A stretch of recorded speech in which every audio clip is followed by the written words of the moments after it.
안녕하십니까, 박정호입니다. 네, 이번 방송 코스피와 코스닥 오늘 하락을 한 가운데서 여러가지 좀 이야기를 해보고, 특히나 이제 기관의 포인트를 좀 두고 이야기를 해볼까 합니다. 영상 하단에 좋아요 한 번씩 누르시고 이야기 시작해보도록 하겠습니다. 네, 우선은 뭐 코스닥 먼저 살펴보면, 일단 코스닥 같은 경우는 이제 시가를 개파락으로 출발해서 장중에 좀 올랐다가 빠지면서 결국에는 뭐 하락하는 흐름이긴 하지만 시가보다는 높이 형성되면서 양봉으로 마감이 됐다라고 볼 수 있겠고, 지금 5일 이동평균선과 11일 이동평균선 사이에 낑겨있는 흐름의 캔들이 발생했다라는 것을 체크를 해볼 수 있겠으며, 코스피 같은 경우는 지금 뭐 이런 식으로 장중에 살짝 움직임이 나왔지만 빠지면서 결국에 음봉으로서 마감을 했다라고 보시면 되겠습니다. 그래서 20과 60의 이동평균선의 저항을 맞는 그림도 발생했다라고 볼 수 있겠고, 이게 캔들이라는 게 양봉, 음봉이라는 게 결국 시가를 기준으로 해서 올랐냐 떨어졌냐인데, 코스닥 같은 경우는 이제 시가보다는 올랐기 때문에 플러스이긴 하지만, 뭐 전일보다, 그러니까 전일보다 하락은 했지만 시가보다 올랐기 때문에 플러스지만, 코스피는 시가 대비해서도 뭐 확실하게 빠지고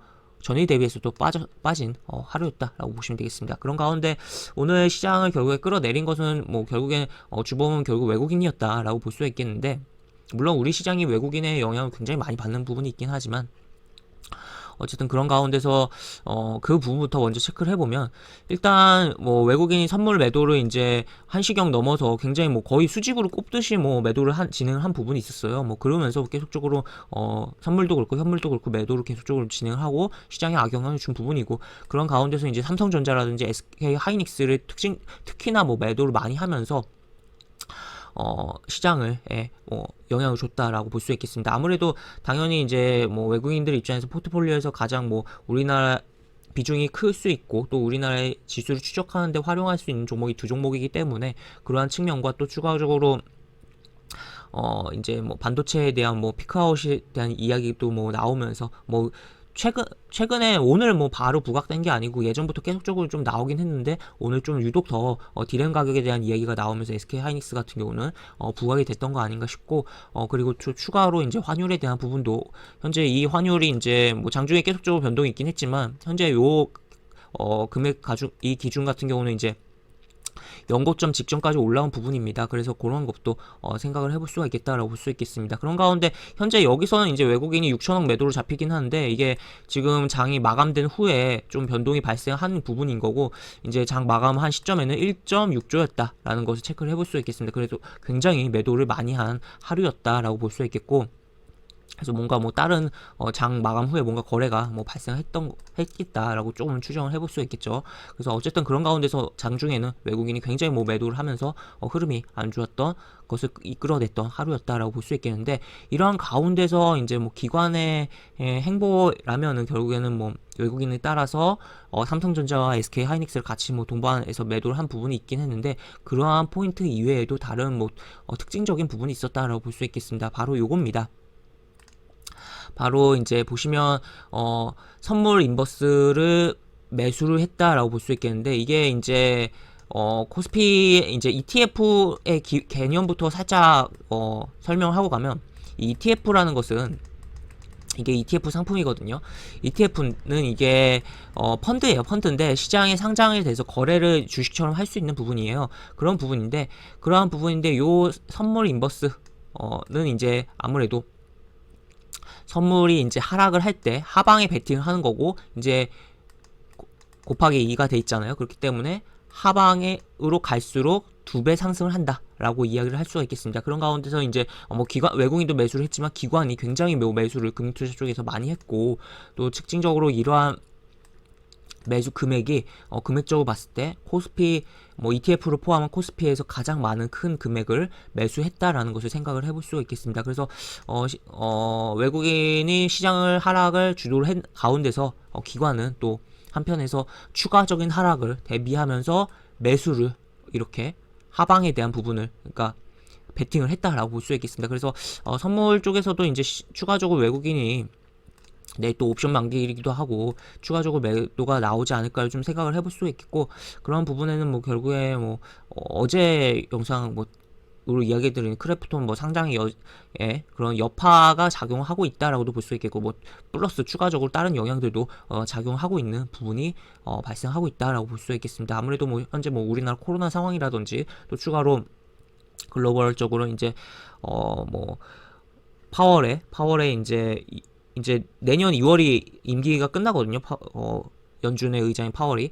근데 이제 그게 이제 연임이 뭐 되네 안 되네 먹구름이네 뭐 그런 이야기도 나오고, 뭐 추가로 뭐 중국과 미국의 뭐 그런 불협화 뭐 계속적으로 뭐 진행되는 것도 있고, 또 아무래도 또 북한이 또 말폭탄을 좀 쏟아내는 게 있다 보니까 그런 부분도 아무래도 우리는 못 느끼는데, 우리는 이제 한반도에서 남한에서 이제 거래를 하는 입장에서는 별로 체감을 못 느끼는데, 이제 외국인들은 굉장히 그런 부분에 북한에 대한 리스크를 이제 굉장히 크게 보는 부분이 있다라고도 볼 수 있겠고, 이 지정학적 리스크 때문에 어떻게 보면 우리 시장 자체가 굉장히 뭐 다른 뭐 중국이라든지 미국이라든지 뭐 다른 뭐 그 외 다른 국가들 대비해서도 굉장히 뭐 저평가가 되고 있다라고도 볼 수 있겠습니다. 그래서 계속적으로 뭐 지정학적 리스크에 대해서 짓눌려 있는 시장이다라고도 표현할 수 있겠는데, 하여튼 그런 가운데서 굉장히 뭐 다양하게 복합적 이슈가 발생하면서 뭐 이러한 행보들이 나왔다. 그리고 뭐 내일 또 추가로 이제 밤 사이에는 뭐 미국의 소비자 물가 지수에 대한 발표도 있다는 것도 생각을 해볼 수가 있겠고, 하여튼 여러 가지 부분에 있다라고 볼 수 있겠습니다. 그런 가운데 결국엔 그런 가운데서 기관은 하방의 추가적인 선물의 하방을 예상하면서 베팅이 진행됐다라고 볼 수가 있겠고, 또 추가로 하나를 더 보면